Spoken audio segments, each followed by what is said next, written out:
Mesdames, messieurs, nous votons sur le Frexit. La France doit-elle rester dans l'Europe ou quitter l'Europe? Antoine a fait le 32-16. Il a 27 ans.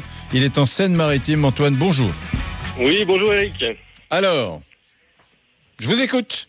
Oui, alors moi je voulais justement dire en fait que j'étais totalement contre. Je suis totalement contre votre avis. Je suis pour le Frexit. Alors je suis pas pour le Frexit comme ça.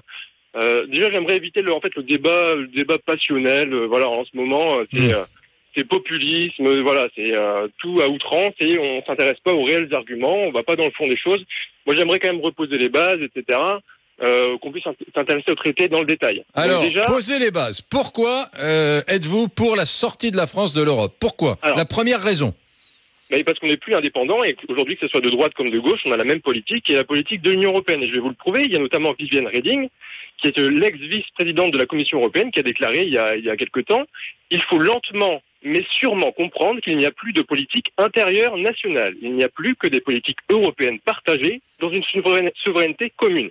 Voilà. Et à côté de ça, on peut mettre en parallèle Juncker qui avait déclaré il ne peut y avoir de choix démocratique contre les traités européens. Donc voilà, là déjà le contexte est bien posé, je pense.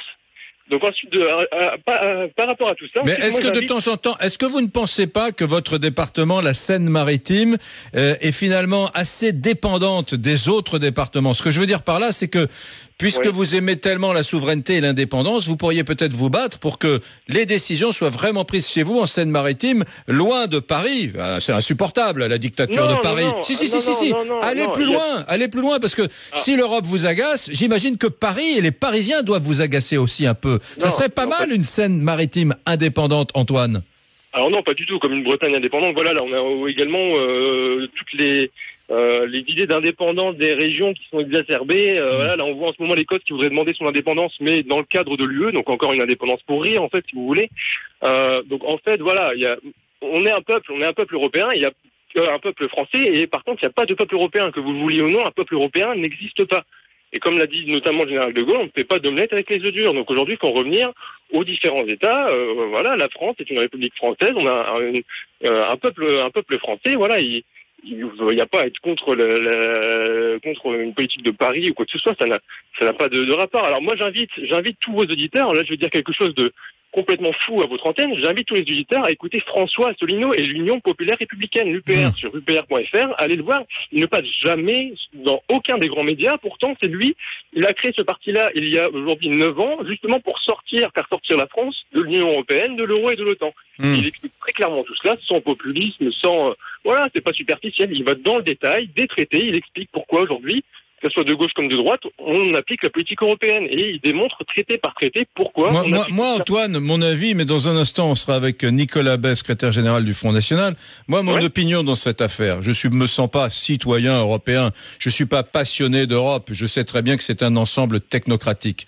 Mais j'ai la conviction absolue, que compte tenu des médiocres qui nous gouvernent depuis longtemps, Bruxelles fait mieux. Et je vais vous le prouver dans cette émission. Bruxelles fait mieux. La Commission européenne, aujourd'hui, a un niveau supérieur aux conseillers de François Hollande. Comme elle avait un niveau supérieur aux conseillers de Nicolas Sarkozy avant. Et je peux vous assurer que ceux qui aujourd'hui disent à François Hollande, tu ne tiens pas ton budget, aujourd'hui tes prévisions sont nulles, tu mènes la France dans le mur, ce sont les gens qui sont à Bruxelles, sur lesquels on s'essuie les pieds tous les jours, nous, nos politiques en général, qui ont un courage extraordinaire et qui essaient que vaille. Quel courage. Le courage, oui, parfaitement, qui ont un courage extraordinaire de s'opposer à Hollande, parce que c'est pas simple, comme ils le font à un certain nombre d'exécutifs européens. Hollande ne s'oppose pas à eux, Hollande exécute leurs directives. Mais malheureusement, ce serait trop simple.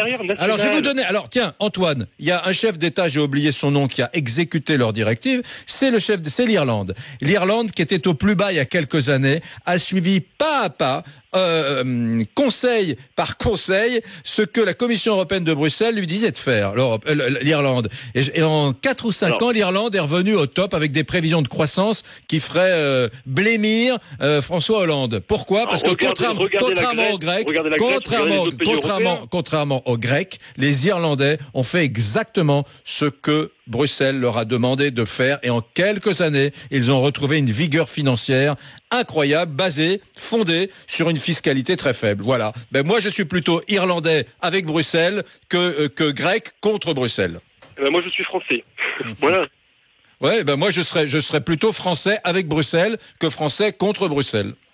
Il ne s'agit pas d'être avec ou contre Bruxelles. Parce que vous voulez quitter Bruxelles, vous.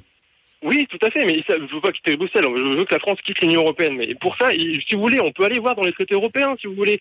Là, aujourd'hui, tout le monde parle de l'article 50 qui permet de sortir de l'Union européenne. C'est-à-dire qu'il y a bien une sortie qui est prévue dans les traités. Cette sortie-là, cet article-là, l'article 50, personne n'en a jamais parlé. On en parle là que depuis le Brexit. Le FN, Mélenchon, etc. Là, oui, c'est du populisme, etc. Eux ne proposent jamais, ils n'ont jamais proposé dans leur profession de foi de sortir de l'UE par l'article 50 du TUE. Du traité sur l'Union européenne. Alors, jamais, ce sont des partis leurs qui n'expliquent jamais aux Français clairement les choses. Alors, attends, Nicolas Bay a écouté François Asselineau. Nicolas Bay, oui, Nicolas Bay. Attendez, il est là. Il va vous répondre. Bon, on a compris Asselineau.